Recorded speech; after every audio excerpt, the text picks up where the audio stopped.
Nous allons faire le point des éléments de langage de la partie rwandaise destinés au peuple rwandais, parce que c'est ça la différence. Les Rwandais ont un discours pour eux là-bas, mais quand ils viennent ici, ils ont un autre discours. Quels sont les éléments de langage rwandais pour la partie rwandaise? Le 27 juillet 2021, sortant d'une visite de courtoisie à M. le ministre d'État, ministre des Affaires foncières, M. l'ambassadeur Théoneste Muchinda Chaka, publié sur le site officiel du Rwanda, sous le titre « Acquisition des terres en République du Congo ». À cet effet, je cite ce qu'il dit: « Je viens spécialement demander les actes de terre que le gouvernement congolais a donnés à l'État rwandais dans le cadre de la coopération Sud-Sud. Comme son Excellence, M. Denis Sassou Nguesso, président de la République du Congo, a mis en avant le développement de l'agriculture. Le Rwanda est prêt à travailler avec le Congo pour le développement de l'agriculture, a indiqué l'ambassadeur. » Il poursuit, toujours sur leur site, je n'invente rien, le lien facile à trouver. « Nous avons enregistré toutes les terres cultivables et non cultivables. Chaque citoyen, entendu citoyen rwandais, a son titre de propriété.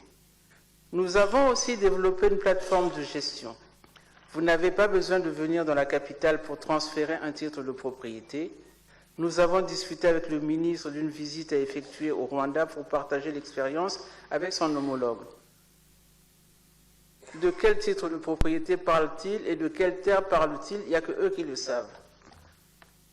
Pour conclure cette rencontre avec le ministre d'État, il dit « Le ministre d'État des Affaires foncières et du domaine public, chargé des relations avec le Parlement, Pierre Mabiala, a signifié que ce dossier sera débattu en Conseil des ministres. » Et le ministre était étendu sur tout le bien qu'il pensait du développement du Rwanda, ce que nous avons tous en partage. Le 22 juillet 2023, annonce de la signature de 33 instruments juridiques devant les deux chefs d'État lors de la visite du président de la République à Kigali.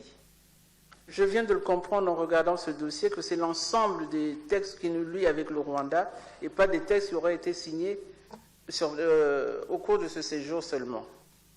Mars 2024, une chaîne de télévision rwandaise rendait publique la cession de 980 km² de terre faite à eux par le Congo. Telles sont, en résumé, les informations connues des autorités rwandaises et des populations rwandaises. Et le Rwanda est à 3180 km de Brazzaville. Considérant que les États n'ont pas d'amis, mais des intérêts, pouvez-vous nous dire, Monsieur le Premier ministre, ce que le Rwanda donne au Congo en échange des avantages exorbitants que vous lui avez accordés? Il y a forcément une contrepartie. Mais laquelle? La violence du rejet de toute collaboration avec le Rwanda manifestée par les Congolais fait changer le discours du ministre des Affaires étrangères et de la coopération internationale du Rwanda et de l'ambassadeur du Rwanda d'ailleurs, du moins des propos qui tiennent sur notre territoire. Il s'oppose ainsi de sous-traitant de la communication du gouvernement congolais à l'attention des populations congolaises, particulièrement les jeunes. Ce que pour ma part j'ai trouvé insultant. Et on ne se mêle pas de la politique intérieure d'un pays. Ce n'est pas ça les relations diplomatiques. Donc c'est dans cet esprit qu'en juillet 2024, celle de soutenir les propos du gouvernement congolais, puisqu'on est hors du Rwanda, on est à Brazzaville, que les autorités rwandaises changent de ton. Le ministre des Affaires étrangères, leur ministre des Affaires étrangères, déclare que la cession des terres est une invention de l'opposition congolaise et que l'accord entre les deux pays participe d'un partenariat économique gagnant-gagnant. Je voudrais savoir ce que le Congo a gagné là-dedans. Et ne me parlez pas des emplois pour planter le ricin, s'il vous plaît. C'est trop léger, s'il vous plaît. Ma crainte dans cette cacophonie est que dans 50 ou 100 ans, quand nous ne serons plus là, nous tous qui sommes ici, qui signons les papiers à tort et à travers, que les Rwandais viennent de revendiquer des terres qu'ils auraient achetées, puisque l'ambassadeur lui-même parle d'acquisition de terres. Ce n'est pas moi, je n'invente rien. Il faut bien observer et comprendre le fonctionnement du Rwanda, mes chers frères. C'est très dangereux. Ils vendent aujourd'hui des matières premières qu'ils ne possèdent pas sur leur terre. Des matières premières qu'ils pillent en RDC, où ils ont tué, mais qui tuent des dizaines de milliers de morts dans ce pays. Faisons attention que demain, ils ne viennent pas occuper les terres chez nous, en nous faisant la guerre. La RDC résiste encore aujourd'hui, mais nous sommes à peine 5 millions. On va résister aux guerriers rwandais? Nous qui n'arrivons même pas à nous défaire de nos bébés noirs. Bon, je commence. Donc, je n'ai pas encore fini mon temps. Hein?